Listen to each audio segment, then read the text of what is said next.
The West Seattle Bridge remains closed, but there is hope. The Low Bridge just reopened tonight to all drivers and will be open every night at this time. As King 5's Tony Black tells us, residents have been asking for this for weeks.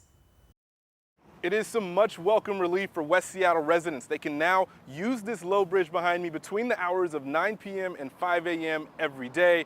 School buses, transit, and first responders still have the ability to use that bridge anytime. The impact to the community. Thursday, Seattle Department of Transportation officials agreed to open the lower bridge to all traffic between the hours of 9 p.m. and 5 a.m.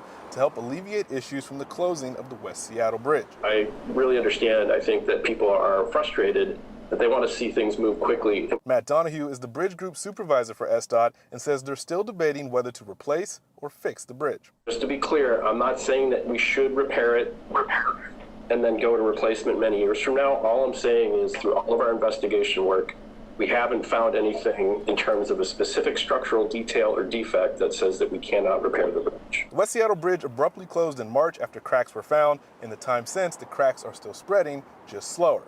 It's left West Seattle residents with little options other than to drive around, which is why SDOT immediately decided that traffic could not go through the lower bridge, citing congestion and the stability of that bridge.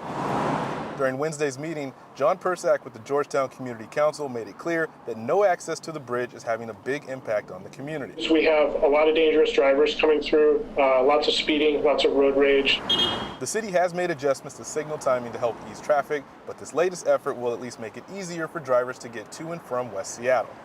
Currently, only transit and first responder vehicles are allowed to use the lower bridge at any time, and that will remain in effect with the changes announced Thursday. SDOT is also discussing some enforcement options, saying it is not feasible to always have a police officer there to make sure that the right people are using the bridge when they should, so they are considering adding a camera.